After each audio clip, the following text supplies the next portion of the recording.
Twilly-dilly-dee. Twilly-dilly-dee. Twilly-dilly-dee.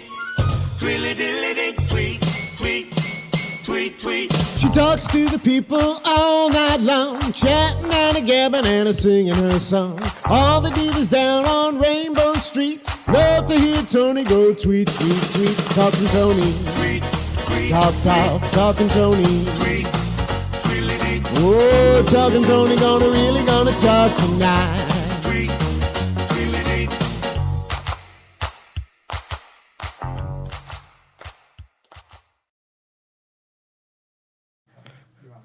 Hello, welcome to Talking Toni. I'm your host, Toni Homeperm. Welcome to my little show here on Strong Island Radio, where I get to sit down and chat with some of the most fabulous people here on Long Island. Today, my very, very special guest is comedian extraordinaire, Kristen Tinsley. Hi, how are you? Hi, I am good. I'm good. Thank you so much for joining me today. You're welcome. You are one of the funniest ladies around on Long Island. I love you so much. We do have to say though, I do apologize to everyone. I'm starting a few minutes late because why? Because when it rains on Long Island, people are like, people go crazy on the road.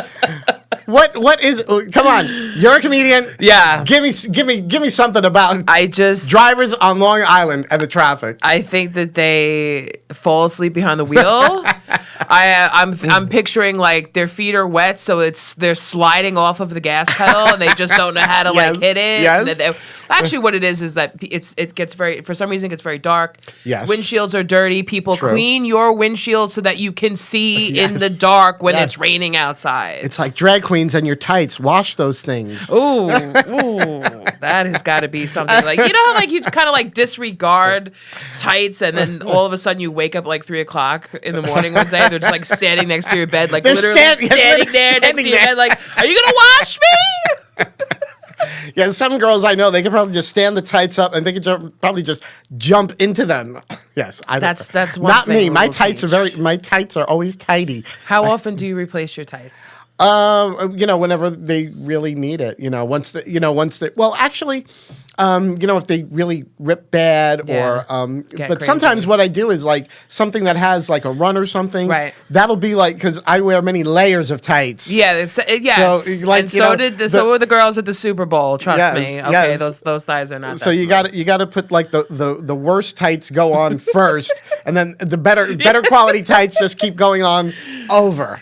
I wish I had known that back in the day. I was a dancer at Nancy's Dance Factory Mm-hmm. for a long time, and I was still a big girl back then. And when Mm-hmm. I used to tap dance, everything else tapped also. So I wish that I had known to double up on my tights, before I went out there. But I didn't care. I was still doing it. So. Yes, that's. Actually, like wearing multiple tights, it really shapes your legs. It does. It really does. Dolly Parton will attest to that. She has said she's not walked out of the house without Lycra on her legs since she was 17 years old, and that's exactly from Steel Magnolias. Yes. Yeah. So Well, I have to, for people who don't know you, Kristen, you are one of Long Island's premier female comedians. Yes. You've performed, and we've performed together in Yes. quite a few Yeah, places. that was, yeah. We've done drag brunches, Yes. Governors, Brokerage, Coaster's Tavern. Coaster's Tavern. You're actually performing at a place that I usually perform once a month.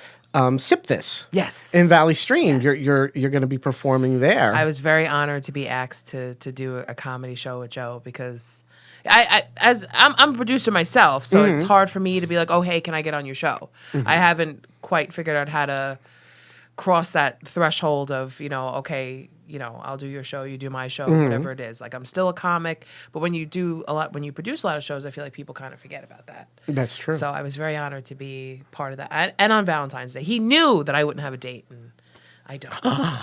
Oh, that's right. This is actually our anti-Valentine's show. We don't like Valentine's Day. Valentine's Day whatever. I mean, really, what is the point of Valentine's Day? I think it was just a holiday created by the greeting card companies. That's exactly what it is. To shill the cards. That's exactly what it is. And the chocolate and the candy factory. Any excuse to sell people an overabundance of candy and keep them addicted florists, to sugar. like a very good friend of mine, Maddie Keith, who's going to be the next Empress of New York, Oh. and will be and actually will be on the next episode Wow. with her husband Graham. Works at a florist, and I know that like Valentine's Day and Mother's Day, Right. it's like Crazy. don't call her. Right. Don't even bother. Don't even bother. I have a 'Cause- friend that delivers flowers. and Yeah, she's just I mean, crazy now. those are like the 2 days that it's just like forget it. People are slammed. I buy myself a half dozen roses every week. Every Friday, Oh, nice. I go into the store and I buy myself a half dozen roses. That's great. That's I have great. to. So I don't wait for anything like that. If I want jewelry, I'll buy it. If I want candy, I don't go for the candy. But you know, that's what I do. That's like just today. Angel. I said It's right like that. I saw on YouTube somebody did a swatch video of the Glamlight cake palette. And I said, Wow. I don't need any more makeup, but I want it. Yeah, I buy makeup. I'm want it. addicted to the YouTube tutorial, and I'm like, and somebody did a tutorial, and they were talking about this old school book. Mm-hmm. It's called Makeup Your Face. Making Faces by Kevin Yes. Aquan. I have both of Oh. those. I love those books. need that. love those Yeah, books. I need it. I had They're to get it. fabulous. Yes, He was I an had to get it. amazing makeup artist. Way ahead of Unfortunately, his time. passed away Yeah. far too early. Yeah. But have you seen the book? No. Oh, I've it's never amazing. Touched it. It's it was amazing. it was like a unicorn amongst the makeup world. Mm-hmm. Because when I was in high school, I wanted to be a makeup artist, special effects makeup artist. I wanted to be like Monster Man, like making masks and all Right. kinds of makeup. And I actually wanted to work in a funeral home. That's what I wanted to do with my life. I found a pile like this of Fangoria magazines. Oh, I used to read Fangoria. Oh, that was like my Bible. Fangoria and Starlog. Yes. I have those two magazines. I love that. And when I saw that, and then I was like, oh, how do I get from Levittown, Long Island to Hollywood, New York? Hollywood, Hollywood, California. I'm Hollywood, stumbling over California. my words here. So I'm just, it was a big dream of mine. And now I'm a self-taught makeup artist. So everything that, and I had sat in on a couple of classes when I was younger, and you listen and you pay attention and you know who's who and who does what. Right. But I'm so happy now that it's all out there, and I can yes. just buy all the makeup, and I can watch the video, and I can just do it. Oh, me too. Me it's too. fun. And I actually, dabble a little in making my own makeup tutorials on YouTube. You should. I do. I have some on YouTube. Okay. But I'm just like, it's hard to find the time to do it, to be a YouTube beauty influencer. Yes. The ones that are very successful, it practically Started a it while takes ago. it practically consumes their entire Their life. life, yeah, because you have to stay on top of it because there's somebody coming. I mean, you can tell like who's been doing it for a long time Right. and who's just doing it because they think that they're going to make money off of know Right. those types of companies. Right. Which is people are coming out with new stuff every day. Mm-hmm. But when literally your entire video is just you holding up the product and then you holding up another product and then like everything's fast forward and then I'm done. Oh, make sure you like and subscribe. It's like, well, what did I learn You here? just described Nothing. many of my videos. Right. Like what did I learn here? But sometimes I watch some videos and like I've learned to make my own wigs now. Tell Frank. Making my own wigs. Oh, he's constantly watching other people's like wig videos. He loves that. Because otherwise, how would I know how to keep my hair pieces washed and cleaned and how to Yes. trim them and how to actually make my own hair extensions? And that's what I just ordered the clips off of Amazon. I found the hair I wanted, and I'm just gonna make my The own videos hair. that I hate the most though are these people. They call them anti-hauls. Have you seen those? No. Oh, an anti-haul. It was actually a drag queen who started it. I think her name is Kimberly Clark. Okay. And she started these videos where hers were good. They were funny. She originated it. But now it's like all these other people sort of jumped on the bandwagon. And what they do is they just keep, all they do is they put up these pictures of makeup they're not going to buy. Right. Yeah. Yeah. And it's like, who wants to watch that? Right, I'm yeah, not no. I don't care what you don't want to buy. what you don't want to buy, but it's kind of what. Okay, you don't want to buy that, but maybe I want to buy that. I'd rather see something where somebody has bought something that I'm interested in, and Right. they swatch it, they try it out. That's what I like. But I don't know. And I digress. they throw shade at each other. Too. Oh, it's my very funny goodness, through the video. They'll be like I actually shade. Yes, I'm coming up with like my own shade. comedy routine about it. Oh. About making like doing all the stuff like, oh yeah, I sleep with my ponytail in. Yes. Unlike some people who don't and take it out every day, but I'm not about that life. Like they throw shade at each other my without saying goodness. who, but Yes. like they say stuff and they'll be like, Well, those I top, don't do it like this. Those top YouTubers. I Yeah. mean, there are like other creators have channels just devoted to like gossip and drama about the other YouTubers. Exactly, it's like, crazy. It's a whole world out there. ridiculous. Yeah, but it's sort of like this little this little community but they're sort of like in a vacuum because the only ones who really care are the ones that are in this community. It's Right. like And people nobody like else pays outside attention to the it. No, community. it's, hey, they don't know. They don't So care. the comedy world, I'm watching. I'm taking notes and I'm eating popcorn. There I'm you watching go. it and I'm gonna make up my own like little routine and I'm gonna make a mess with the makeup and I'm gonna do all that to make fun of it. So that's coming. I can't wait. I can't wait. Now I have to ask you, how did you actually get into comedy? Oh, that is okay. I actually got into comedy. Do we have time? How many hours? Bobby, how many hours do we have? Laugh when you hear this. You're gonna laugh and laugh. It is very funny. I actually started comedy right next door. Oh. In Ziggy's Corner Pub. That was my first time that I ever did a open mic. Mm-hmm. It was the first time I ever did a show. Was right there on that stage. Stephen Rocco Perillo was the first person to give me a show. I've always loved stand-up comedy. Adam Sandler was my god back in the day. I never, you don't dream that big. Right. I was a small town girl, basically, just not knowing how to get where I wanted to be. I knew that I wanted to do something in the entertainment industry. I just didn't know what. So Adam Sandler, I listened to his tape cassette. They're all going to laugh at you every night for like 2 years until this thing broke. And it was the worst experience ever. I buried it in my backyard. Oh, no. Adam Sandler's tape is buried in the backyard on Pebble Lane in Levittown because that's how much I had to. I did. I loved it. Is there a little like Yes. Yeah, there was. Yeah. Oh, yeah. a Jewish I star buried to it. commemorate where it lays? No, it was a cross. Oh, Sorry, Adam. I'm half Jewish. Sorry, but okay. it was. So am I. So am I. Yeah, but my mother is Jewish. What's the other half? Catholic. But like the ethnicity? Oh, okay. So my father is Native American, Okay. Irish, and black. Okay. My mother is European. Okay. So, but she's Irish and English and all that type of So a real mutt yeah. like and me. yeah, and there's some Dominican in there also. That's where the black comes from. I'm There's mainly Dominican in there. mainly Italian on the one side and Yeah. Jewish on the other. Yeah. So Alexis Flame calls me a pizza bagel. Oh my god, that's so funny. That's so funny. But Italian- yeah, I Italian would love and to get Jewish. my DNA drawn because there's always like been that thing. There's always like a big like controversy, but. Nobody cares. I mean, I it's don't just really that. care. I mean, I honor everything. I know that I have Dominican. I have. I mean, who knows? But the Native American has always been very, very strong with within my family. So, but that's Girl, not how, yeah. girl. I mean, despite being dressed as a woman now, I am a gay man. So You know what it's like. I probably have so much DNA that has been coursing Right. through my Exactly. Yeah, system right. over the years. Yeah. It would probably be like my They'd be thing like, would yeah, be like you the sure United you really? Nations. Yeah, exactly. It's crazy, but yeah, I met this. But that was in the past. Now she's a married lady. Right, She's exactly. Been married for like together with my husband almost 20 years. So but we all have our wild times from youth. Oh yeah. Everybody has Yeah. those. So I met this homeless guy, who was my boyfriend. I did not know at the time that he was homeless. Oh boy. That was just such a disaster. I mean, this guy told me that he spoke fluent Italian. He came we met on Plenty of Fish. Don't go on Plenty of Fish. I don't care how lonely you are. Never lower your standards and go on Plenty of Fish. I didn't know. I was just, I'm open to everybody. I'll, give everybody a chance what it was. But I should have known that he was not who he said he was by the dirty fingernails, Oh, by the geez. disgusting teeth. And I was just like looking at him and I'm like, there's something off.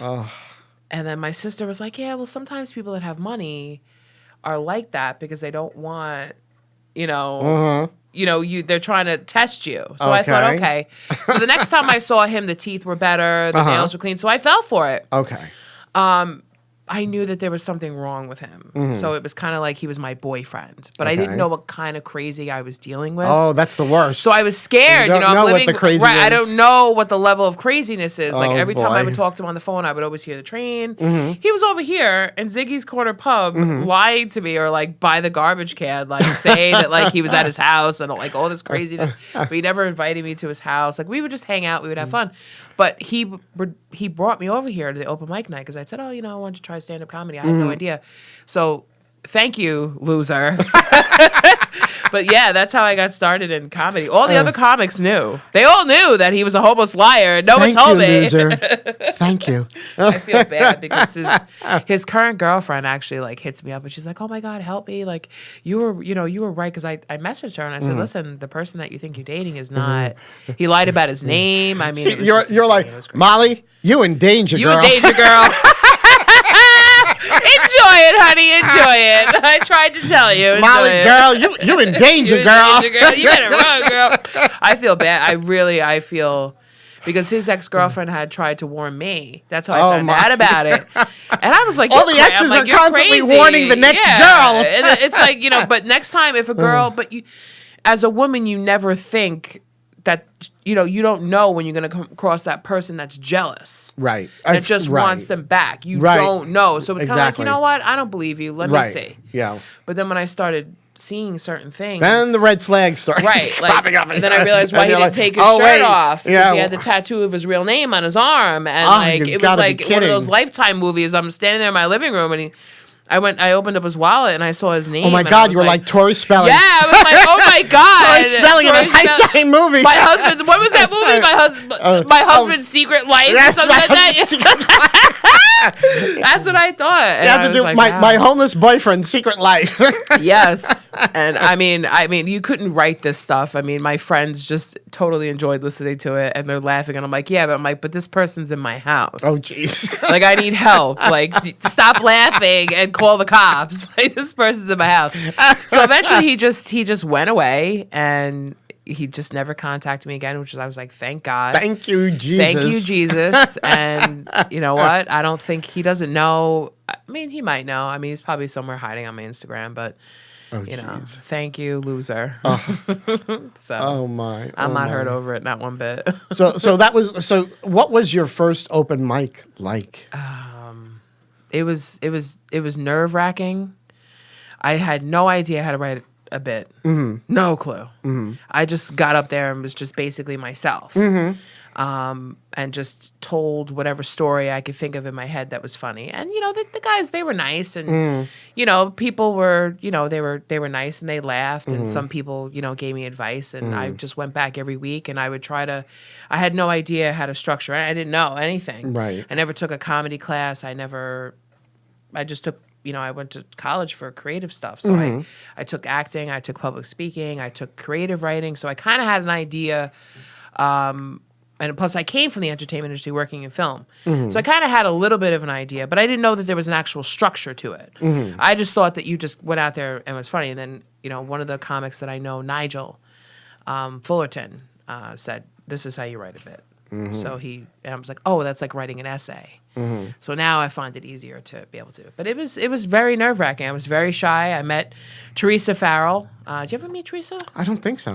Teresa Farrell, right before, I think the week before I actually had the nerve, because I would go and I would watch. I would sit there and have a drink, and Steven would be like, oh, you ready to go up there? I'd be like, no, I'm not ready to go up there. No. And then I ran into Teresa, and there was another female comic, because it was all guys. And she, pushed me. And she was like, get up there and do it. So that's what I did. And then probably about a month into it, that's when I did my first show. A lot of my friends came, and it was, it was fun. But I wouldn't trade that experience for it, but it was definitely nerve-wracking. Now, when you first were learning to be a comedian, and actually still to this day, is it almost like you're, is there like, a strong element of acting within that? Yeah, you like, have to. Yeah, because I'm as hard as this is to believe, I'm an extremely shy person. So am I. Yes, very shy. But when I get on stage, I know you can't. it's like, I know, you yeah, can't. like you just become a different person. Absolutely. And then when I'm done performing, I like to be quiet. And I'm just, all right, I don't want to talk. Go away. Thank you for coming. I'm glad you enjoyed the show. Yes, thank you. And then I just kind of crawl back into my hole. That's just me. I can't. But yeah, you do have to know how to act. You have to know how to, put that. This is you have to, because people Yes. might not laugh. Somebody Right. might say something to you. Right. You might catch a look on somebody's face while you're out there. There's all kinds of stuff that could happen. So, And you're, basically You're moving. doing a job. Yeah. You're there to entertain people. Yep. So whatever might be going on in your own life, you've got to happened. Yep. once you hit that stage, Yeah. it's like you've just got to like Everything goes. Yeah. My sister-in-law, had died from cervical cancer, Oh God. and she was the inspiration for me to get my life going, because I looked at her at 26 years old, dying from a very preventable disease, and I said, I can't even imagine being 26 years old and being on my deathbed and knowing that I'm going to die, and thinking of all the things that I've always wanted to do, because I spent a great portion of my time, wasting my time, thinking about what I wanted to do, and just Right. kind of putting myself there and then Right. pulling myself back and putting myself in different positions of, in the entertainment industry, and kind of hanging about and watching and not really ever really going for it. And I said, what if this was me? Right. So I said, I'm gonna do this. I'm Good, gonna go good. out there, and I'm gonna live my life the best way that I can. And comedy was a big relief, because it's a venting Yes. in a yes. way. You're taking even if we were to, I could write a bit about traffic.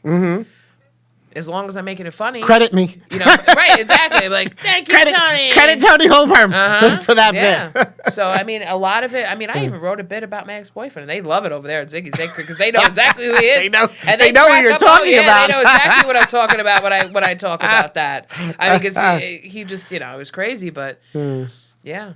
So, So, how hard, or I don't know, is it more difficult being a female comedian here on Long Island than a male comedian? I don't pay attention to stuff like that. Okay. Because I know that people will say, oh, it's hard, women, it's hard, this and that. I don't think so. No. I do come across a lot of female comics. But I would say that it's probably a little bit harder to work with women in comedy, because they're scattered. They have families, they have husbands, they have boyfriends, they have other things going on, and women are always busy. Right. So I'm single. I don't have children. I'm not married. I work. I do what I got to do. So I don't have those commitments. Right. Other women, and I meet women that are mothers. I mean, there's Sherry Pollen that's out there. She has 2 little girls. She does her thing with comedy. There's women that are retired. They're everywhere. So it's a good time to be a woman in comedy, because there's a lot of us, and there's a lot of support also. I'm also probably one of the only female comedy producers on Long Island that I'm aware of, at least. I don't see many. So Yeah, sometimes you got to make your own gig. Oh, as I will. say. Oh, Sometimes yes, I learn will. how to do I that. will not be, oh, please put me on your No. No, Yeah, I will make my own way. No, I my sympathize with that 100%. You have to. 100%. But talking about like female comedians, even for me, like as a child, Yeah. I always loved the female comedians, like Toni Fields, Wow, yeah. Joan Rivers. Oh. Lucille Ball. Yeah, Lucille Ball. Lucille Ball was, I don't know. Funny, but in real life, she was very mean. I've heard from people that met her. Yeah. They were like, "Oh, she was mean." I feel like that maybe, because people, when they expect you to be funny all the time, they don't realize that a lot of that funniness does come from anger. Right. So Yeah. you can be an excessively angry person, but know how to be funny. Yeah. And then what's that one from the Golden Girls? I'm saying Betty Davis, and it's just, I don't know why Betty Davis. B. Arthur. B. Arthur is another comic. Yes. What's the other one that everyone loves? Not Not Blanche. Why can't I Estelle think of her Getty? name? Betty no, White? the other Betty White. That's why I'm thinking Betty. Betty White is also a comic. Yes. She started. Mm-hmm. I just watched a documentary on her. She started this at all. Mm-hmm. She did. She had her own show. She Right, had. yes, She was yes. the first one to, not the first one, but she had a black man on her show that she Mm-hmm. refused to let go of because all the different types of variety shows and the comedy. Right. She really started. She wasn't just the Golden Girls. Right. No. Oh no. It was more than that. She had a huge career way before. way like, before Golden way before a Girls. lot of male comics too, because Yes. who were really the male comics back in her time? There wasn't a lot, but so I admire that. But Yes. Lucille Ball and Do you remember a comic from Marshall. the '80s? Rita Rudner. She was hilarious. I don't know whatever happened to her, but I love that sort of like dry deadpan right that she did. that people just Yeah. I mean, it was very like sophisticated, cerebral humor. Yeah. I think. Yeah. So not that I don't mind, a dirty joke Yeah. either, but it's like it's got to be a good dirty joke. Yes. because I think a lot of people turn away from female comics because we tend to talk about our anatomy. Oh, how many times are we going to hear about the vajayjay joke? How many times I got to talk about this or your breast or whatever? It's relatable. Mm-hmm. If I get up on stage and I start talking about certain things, there's going to be another woman in the audience that's going to be like, "Oh, yeah." But most women are going to look at you like most women in an audience will look at another female comic and they'll be like, really. please don't bring up the fact that my breasts are as flat as a pancake. Please, God, don't bring any attention to that. I don't want my husband getting that visual in his head. They kind of like, oh, please don't talk about it. So they're actually very refreshed when you talk about other things, when you don't bring that up. So Did you ever see? There was a movie that Sally Fields did with Tom Hanks where she was playing a comedian. It's actually the story of Roseanne Barr. And before, she did the Roseanne show. Roseanne Barr is my personal hero. I know people don't like her. A lot of people don't like her, but I always thought the Roseanne show was so hilariously funny. It was Those Halloween episodes. Oh my God, I lived the for those. stuff The that she Halloween came out episodes. with. And she didn't care. I know. I'll never forget when she grabbed her crotch on national TV. And I mean, now nobody would care. I Right. mean, people would cheer her on if she did that now.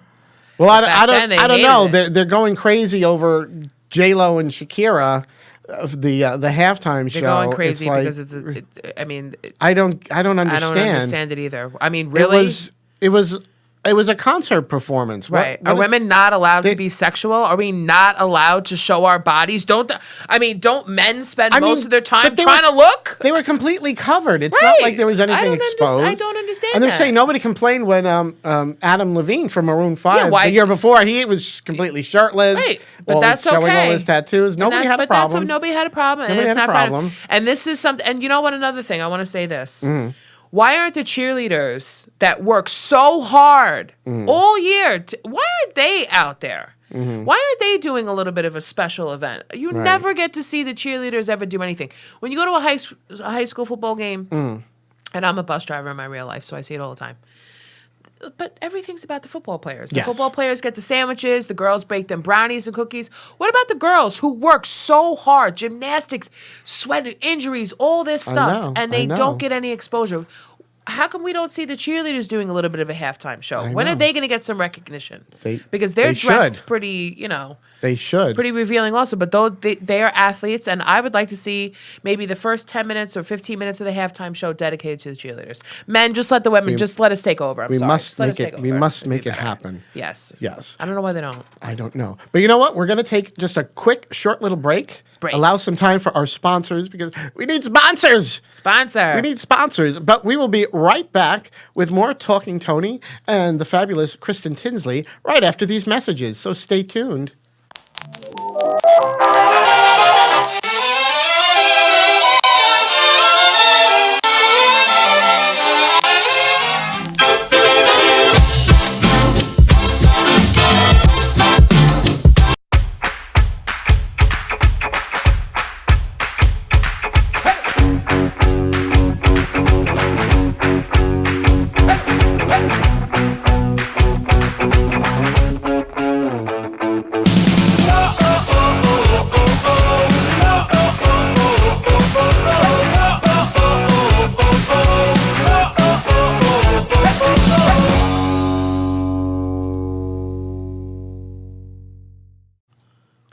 welcome back to Talking Tony. I'm Toni Holmperm, the singing diva of Long Island. Thank you for rejoining us as I sit down to chat with some of the more fabulous people here on Long Island.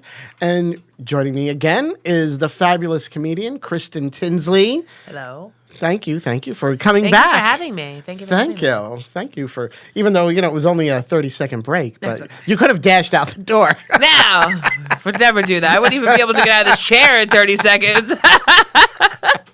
I have to say, thank you so much for being here. You are so funny. I love having you. And every time that I've seen you, because in case anyone doesn't know, a lot of times, a lot of the drag shows that I've done, you've opened for us, which I love doing. It's great. And you're always just so funny. I love you do the little routine about the Barbara Hershey movie, The Entity. Oh God, The Entity. I remember it was at the drag brunch when you were the only one that got it, and I was like, "Oh, thank God!" I was the only old bitch. That's how we met. I think that's how we met, and I was just like, "Did anyone ever see the Barbara Hershey movie?" Yeah, and I'm like, me. I saw it. I'll never forget that. My mother was like, "Okay, I'll let you watch it, but you have to turn it off when it gets to the nasty parts." I didn't turn it off. No, I didn't turn it off, Mom. I didn't have it. And Mom was like, "You did turn it. Oh yes, Mom. I turned it off. Oh yes, no, I turned it off." I mean, that is definitely an area of erotica that I would love to explore. I'm sure that they have that somewhere, but I would like to write my own. And be like, let's talk about ghosts having sex with people. Oh, yeah. It's just crazy. Could you imagine? I'm sure it happens. There's plenty enough dead people. I'm sure it's probably happening right now. Well, look how popular vampire movies are. And I mean, that's about people having sex with dead people. The vampires are dead. That's a very. I'm glad that that's over. I'm glad that that's over. What's over? Vampire movies. I'm like, come on. Oh, after Twilight, they'll be coming. It always goes in cycles. It'll come back. It'll come back. It does. The witches seem to be the newest. Oh, the witches are big now. Witches, yes. Witches are huge now. I mean, they were talking about Aleister Crowley on Sabrina, and I was like, ooh. But you're crossing a line there. My. I don't know. I mean, you can talk about devil worshipping and all this stuff, and I'm like, all right. My. Stop. Yeah. Oh. Well, we talk quite a bit about your being a comedian, but another thing that you're very passionate about is discussing the gastric bypass procedures. Yes. Now, and you've been very, very open about you yourself had the sleeve. I had right? the gastric sleeve done. Yes, a year ago. Yeah. Yes. And if you don't mind telling people, I don't mind at all. I am a certified holistic nutritionist. I got that certification right before I had surgery, which people are like, well, why didn't you just be a nutritionist? But listen, I am not an advocate for surgery. I would not say, yes, you should definitely do it, or yes, you shouldn't. There are other ways. I have my own show, The Fresh Sleeve of Bariatrics. That's right. Yes. And I will be leading the way in helping people to lose weight. I just did the Truth About Health conference that was in Hilton in Huntington. And I learned a lot there. And I was amongst some of the top nutritionists in the world as far as holistic health goes and what you should eat and what you shouldn't eat. And I was shocked at what I found. Shocked. Absolutely shocked. And I will definitely be sharing What's the number one thing you shouldn't eat? Meat. Meat? Any kind of meat? Yep. Or because I know they're always saying, shouldn't eat red meat or cut down red meat, but they're saying any meat. Any meat. Even like I would say white if you're going to chicken. eat meat, no.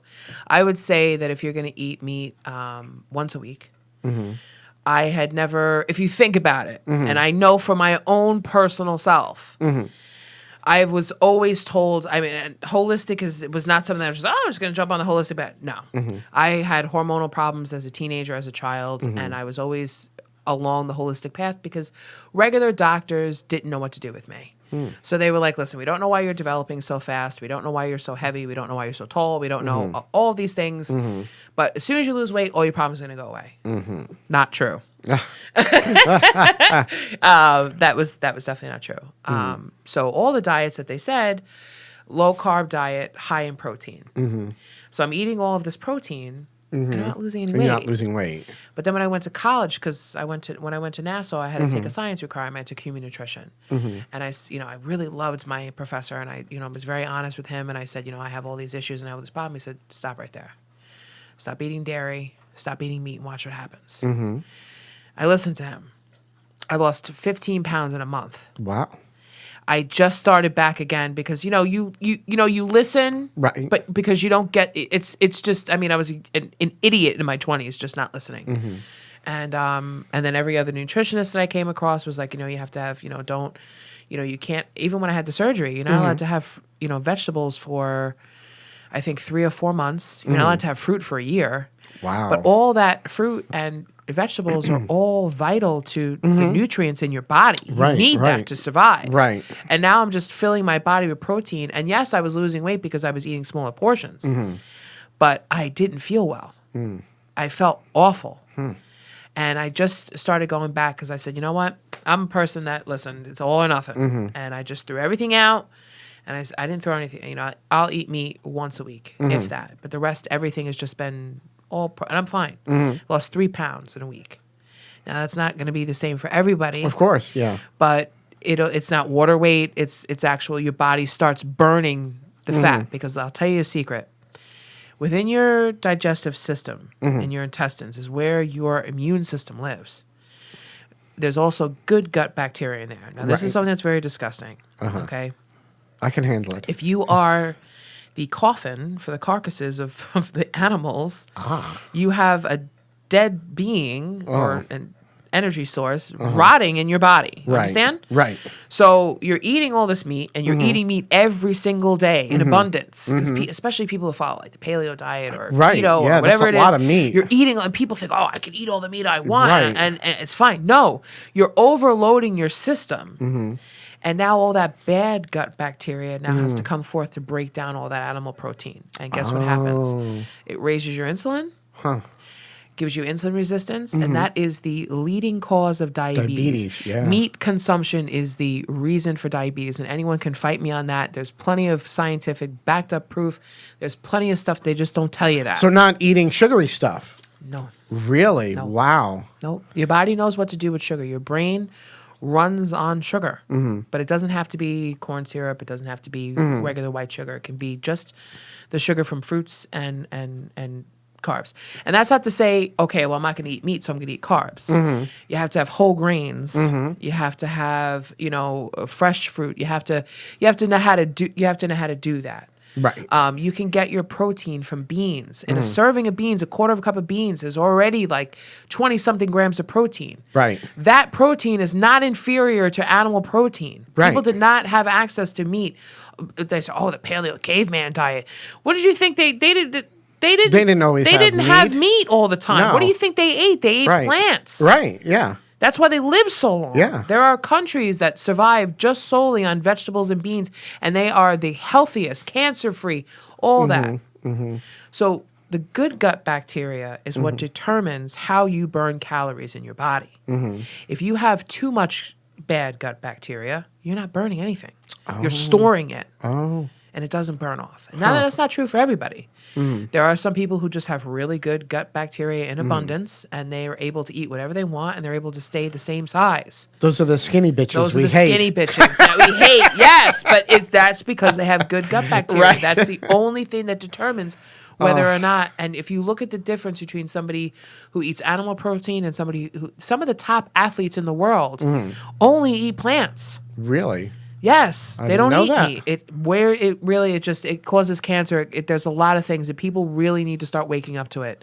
Because if people say, oh, and I hate to say it, even the organic meat, even all of that stuff is just not. It's not good for you. People will say they can fight it all they want. And I will be that's why I have the TV show. I will be the living example of what happens when you switch, especially for bariatric patients. And one of the books that I picked up, it's called Proteinholic. It was Dr. Nash, I think his name is. Dr. Nash, I think his name is.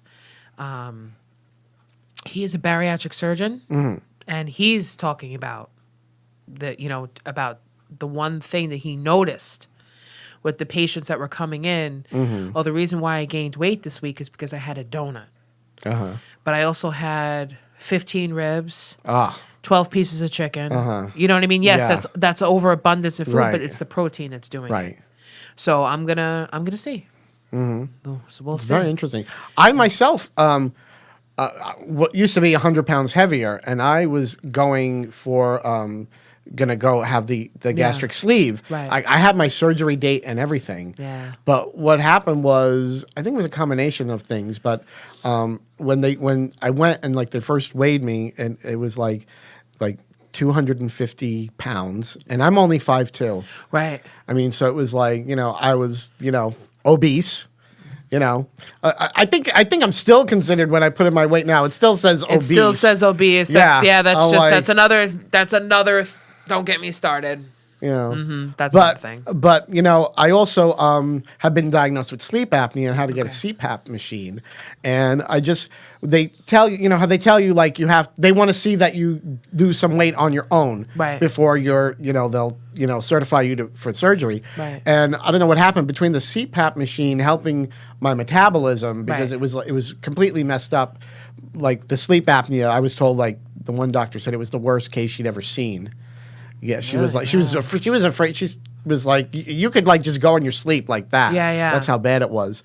So my hormones were really messed up. Right. And then I also decided, I'm going to start eating like the way you would have to get used to eating, like after the Okay, so you surgery. ate- right. So I just like immediately, like everything was like all the portion sizes were cut in like half or even a third. Right. And of that, along with the CPAP machine, I just Seemed to work. I started losing the weight, and it was just coming off and off and off, and and I got to the point where like I lost so much weight, insurance would now not wouldn't pay cover it, for the surgery. 250 pounds. Okay, that's another thing people don't know. The body wants to gain weight. My highest weight was 520 pounds. Oh my goodness! I did not know that. I went to the hospital for some procedure. It was, pre-surgical testing. I had to get surgery on my breast. And they said, oh, we're going to take you inside. We're going to weigh you. And I got on the scale. And like, well, we can't use the scale. And I'm like, okay, well, that's usually normal. And they said, well, no, we got to take you downstairs. And I was like, Boy. So I went down there and I was like, oh, okay, 520. And it registered and it just registered the wrong way. And I was like, oh, 500, that's not that bad. Oh, yeah. So once you get over that 300-pound mark, that's when the body's kind of like, okay, we're going to stay here. And it gets very hard to be able to lose that weight because the Right. body wants to store. It wants to retain Exactly. Yeah, This way it doesn't yeah. have to do anything. Right. It can just keep you alive. Right. So if you're constantly like, oh, I'm going to lose weight, I'm going to gain weight, I'm going to lose weight, I'm going to gain weight, Yeah. eventually it's gonna wear out. Right. So you were lucky enough, and the good thing about sleep is if you're sleeping properly, which a lot of people have a form of sleep apnea, they just don't know it. Right. When you're not sleeping, your body's not it's not repairing itself. Right. So it's either a physical problem or it's a neurological problem. Neurological sleep apnea is very different from physical sleep apnea. So it's just I bet you if you went back to the doctor, you probably don't have it anymore. They I think like she told me that as far as like clinically, I'm like don't have it, but Right. I use it every. Yeah, you're you're used to it. every night. Yeah. So yeah. I did not have sleep apnea, which I was very happy. That was definitely not one of the things that they were I like, thought for sure when they do all those tests, for the the sleeve, that they were gonna say I was pre-diabetic, right, yeah. and I wasn't. I was like very surprised because Yeah. it runs in my family, Right. And that was another thing I was very worried about because like diabetes is a nasty. It is. My Nasty thing. dad died from it, and well, my father died from it because he didn't take care of himself. Well, that's the other thing. Yeah. So You gotta, it was that's one thing. But Yeah.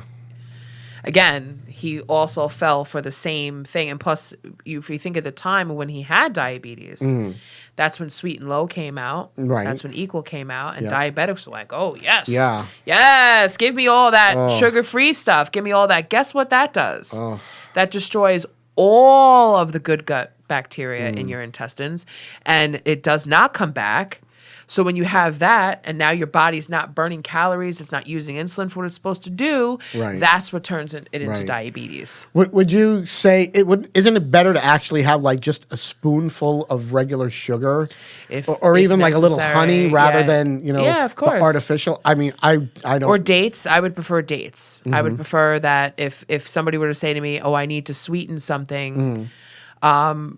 I would question first of all, why are you eating it? Mm-hmm. Is there another way to make this? And can you use dates? Oh, Dates are it's a love nat dates. date. Oh, they're amazing, and dates. you can use them for a lot of different things. I understand that people have to have certain things. I understand.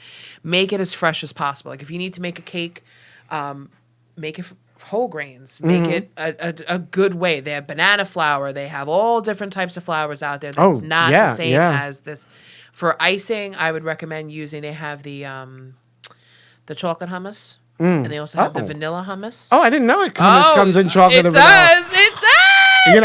I used to make my own Yeah. hummus. I mean, I still could. I'm just too Yeah. lazy to do it. But I used to make hummus like all the time. It does. It comes in. It's very thick. And you can mix it with anything. Mm-hmm. And it's what I do is if I need a birthday cake or something like that, Mm-hmm. you just put that on as icing, and you don't know the difference. I'm telling you. Ooh, I gotta. There's fl- a lot of ways. Oh, it's right in the Ooh. right in the deli section. They have raspberry. They have chocolate mint.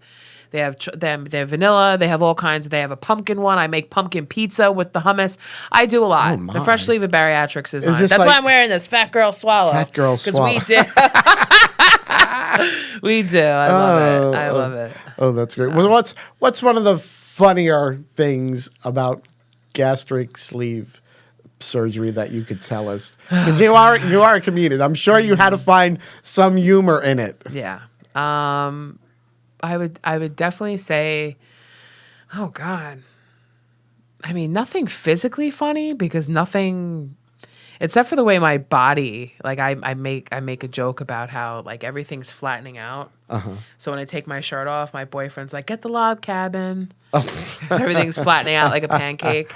I mean, sometimes, I can, if I'm talking to another person that had the surgery and we're on the phone and I hear like the gurgling sounds because you're not supposed to eat and drink at the same time. Oh. But if you do, it makes like this noise, like it'll make like, like you just like get gas in your throat. I'm like, are you eating and drinking at the same time? You're not supposed to be doing that. Like, that's definitely a funny thing. But yeah, I mean, I have a little scar that's here that's always going to be there. It's never going to go away. It's just like a little scar, and but other than that, no, it's But would you say that you're happy that you did have? oh yeah, I'll did have never regret having surgery. That's good. It changed me. It's because the problem with the surgery is not it's not a problem. I definitely needed to stop eating as much because you can even overeat on the good stuff. Oh, true. It was the mental clarity that came after. And that's a lot of like when I do the fresh sleeve of bariatrics, I have the positive affirmations and meditation and after every show, mostly every show, where I try to change the language in your brain because that's really the problem. When you have a food addiction, because that's what obesity is an addiction to food, your brain gets so tied up and so wrapped up around food and the thoughts Yes. about it. And the higher the weight is, the more severe the addiction is and the more craziness. My thoughts were always on food. Never focused on anything else. I functioned. Right. I was walking around. I was doing things. I was doing everything I needed to do. But then once everything started to clear out and I wasn't so focused on food and I wasn't thinking about it all the time, then things started coming up. And Well, it's I like, don't know I if, gotta deal with that. I was like, I'd finish breakfast and then I'd immediately be thinking, well, what's going What's to going be to for be for lunch? And everything was in a pattern. Everything was a pattern. Like, I had peanut M&Ms today, so I'm going to have regular tomorrow. And I ate the entire bag of peanut M&Ms, so now I need to go into the store to get this. Or it was just, and then for my birthday with cake and stuff like that, I would always look for a certain type of cake. And I knew where to go to get the cake, but it was more of like a game Right. to try to see if I could find it someplace else. And then I would get one cake that was, it was right before surgery. It was very, very bad. It was either, and I don't know what triggered it. I know that I struggled a lot when my sister-in-law died. Mm-hmm. That ruined me. I mean, I was going to kickboxing all the time. And, I was putting in a lot of work. Mm-hmm. And I just wasn't seeing the results that everybody else was seeing. And I was tired of that. Mm-hmm. I was tired of, going to kickboxing 5 days a week, dieting perfectly to the T, everything that I was supposed to be doing, and not seeing results. Not seeing And results, seeing yeah. everybody else just Yeah. like, oh, I just stopped eating potato chips and Right. I'm skinny. And it's like, Right. really? No. And one of the things that people don't get about food addiction is it's not like cigarettes or drugs or alcohol where you can eliminate it completely from Right. your life. You cannot eliminate food right. from your Yeah. life. It's a lot of people do. And the one thing I never realized, because I spent so much time isolated and so much time ashamed and so much time trying to think how I was is there going to be stairs? Am I going to be able to fit in a chair? Am I going to be able to do this? Am I going to be able to do that? I never stopped to think how other people might deal with their food also. And that's why I became a nutritionist, because even though I just deal with bariatrics, I help other people too, because I realize there's a lot of people that have addictions to food. Yes. Yeah, Even skinny people struggle with, maybe I should eat that entire bag of potato chips. Like I always just envied them, like, oh, they have total self-control. Like they don't ever go through the same problems I do. Yes, they do. They do, yeah. They do. They it just doesn't show on them the way Right. that it shows on me. And Right. the only thing I regret is letting myself go for as long as I did. I should have had the surgery years ago. I should have done it in my 20s.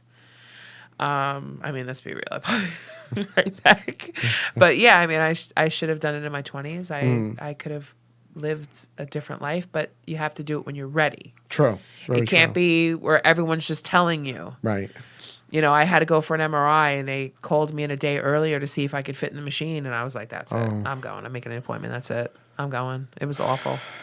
Yeah, I remember, and I remember like, when, I was at my heaviest, and it was like, if I had to go somewhere and I knew, how to get dressed up, and I would be like, oh God, do I have any clothes that fit? that fit, And then yeah. it's like, and then when it was like, oh, I have to go to the store and I got to find something that'll fit. And it's like, and you put on like you're saying, well, I think I'm still this size, and you try to put them on. Yeah, and it's like, yeah. It's like they're like, too tight. You're like, no, it can't be. I can't be the bigger size. It's like I refuse. Yeah, I it was refuse to bad. wear the bigger size. But Yeah. you don't have a choice. But now I still have that, because I have my clothes in my closet. I don't have I threw out a lot of it, but now I'm like, I go to put something on, and it's like, and then like somebody will tell me like, Kristen, do you realize that that's too big? Right. Do you realize that Right. that doesn't look flattering on you? Right. Like, because there's still like, I still have broad shoulders. I still have the stomach area. So a lot of the pants and stuff that I have get held up by that. But I mean, the other day I got out of bed and I'm wearing my pajama pants. I just fell right to the floor, and I'm like, all right, maybe. Which is a great so feeling. I tucked them into my underwear. It's a good anything to feeling, hold on though, to isn't it? Yeah. I know, it It's is a good great. feeling. It's great, but at the same time, it's then it's frustrating like, yeah, because it's I'm like- trying to get dressed to go somewhere, Right. and everything is huge, Right. or it doesn't look flattering, and it happens very quickly where all of a sudden you're this size, and then the next minute you're not. So I mean, I'm not going to complain about that, but it kind of, even my shoes, like I used to wear a size 11, 12, I think 12 wide, 13 wide I was up to, and now I can fit into a 10. Yeah, 11. I found Feet I found shrink. the same thing. Like shoes that I couldn't wear because they were too tight. Now Yep, now they fit. now Either now they fit, or now they're just really big, and it's yeah. it kind of stinks. And then like with dating and stuff like that, like I try to avoid dating because guys still, like, some guys will Because be men are like- pigs. They are. Thank God. Like, I mean, the guys, like, some guys that like I've known for a while, they say, "Oh, you look really good," and maybe we'll go out. No. Sorry, but I try to, because I don't want to date someone that likes fat girls, because I'm not going to be fat forever. Right. I work out, I go to the gym, I lift weights, I do what I got to do. I just want someone to like me for me. Good for you. Yes. I don't like being that. Like, I get messages That all the, like, sort of constantly, fetish- all the fetish thing. fetishized, Exactly. I yes. don't like that. It's Yes. like, oh, I like me a big girl. For what? Oh, because you girls can eat, you can cook. I'm not going to be sitting on the couch eating and cooking with you, okay? Yeah, no. That's over. And then I have to explain, well, I had weight loss surgery, and so that's definitely a funny thing. And then it gets like, and then it says, oh, I don't need to explain this again, like block. Right. That's why I just Block. had. That's why I just had this. Like, we'll just.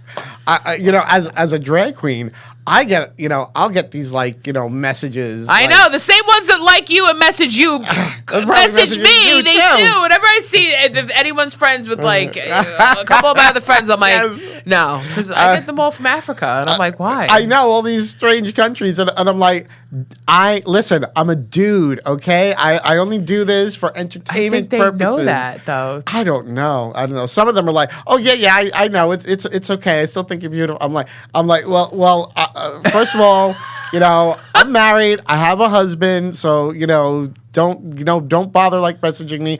Don't send me those pictures. Right. I don't need to see them. I like those pictures actually. I'll forward them to you. Yeah, send them my way. At least I can look at it. If I'm not touching it, at least I can look at it. Some of them are not very appealing. I just especially when it looks like that pole over there. Yeah. I like take it and I go to my husband. Would you look at this? Right. It's like so funny. I think I had a 22-year-old hit me up, and I'm like, 22. I'm like, you're 22 years old. Like, I'm 39. What do you want from me? Oh, I think you're beautiful. Oh, you seem like such a nice girl. I'm like, I'm not giving you my credit card number. I'm not gonna be your mommy dearest. Yeah. Forget it. God. I feel bad because maybe they like older women.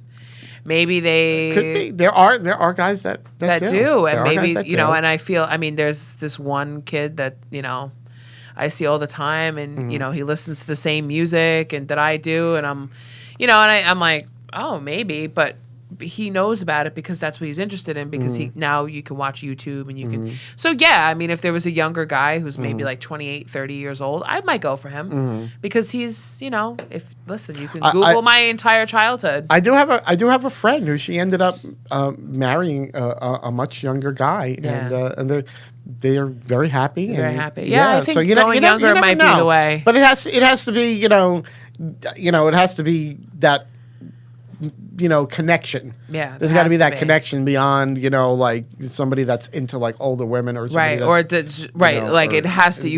I have to get to know someone. Yeah, it's got to be an honest connection. I can't just go on a date and be like, okay, we're sitting across from each other and we're talking, for dating purposes. Right. I'm not like that. I have to get to know you. Right. Like, I have to stalk you and drive past your house and see if you're doing anything weird or if there's any kind of craziness. Like, I need to be like your hey buddy old pal before I'm gonna friend zone you right away. That's what's gonna happen. That's the smart thing. Yeah, you're right. Right away, I'm gonna be like, hey, this is my friend. Right. This is my friends or my homie or whatever it is, yes. And then I might let you out of the friend zone if you're good. Well, we're almost at the end of the show, unfortunately, but. We do need to let people know where can they find you on everything, whether your comedy shows or your bariatric information. So yes, you can follow me at Fresh Sleeve. I have that Instagram, or at Chris Nicole Tins, TINZ, at Chris Nicole Tins on Instagram. You can find me on Facebook. Kristen Tinsley. There's lots of Kristens out there, but only one of them looks like this. That's right. I will be at Sip This on Valentine's Day. I think the show starts. That's in Valley Stream. I think that show starts at 8. And then after that, February 27th, I will be hosting the BTE comedy show at Governor's in the Little Room. Nice. I think that's a 7:30 show. Tickets are on sale in the Little Room at Governor's. And then I will be I'm producing a show March 28th. Roseanne Sorrentino is on that show. She is the original Pepper from Annie. Oh. Yes, she will be on that show. I'm very happy that she's going to be it. That is the Real Comedy Wives of Long Island. It is going to be hosted by Peter Coleman, the host of The Brick Wall, which I should give you information on that because he would love to have you on that show. Ooh. Yes, that is going to be the Real Comedy Wives of Long Island in the Little Room at Governor's on March 28th. Excellent. So that's where you can find, where to find Kristen Tinsley. Or you can watch me on TV too. Yeah, whatever. NSTV.org. Hit me up. I'll give you all that. Hit her up. Well, again, I want to thank you so much thank you for being here. I don't think I've ever laughed so much with a guest. I loved it.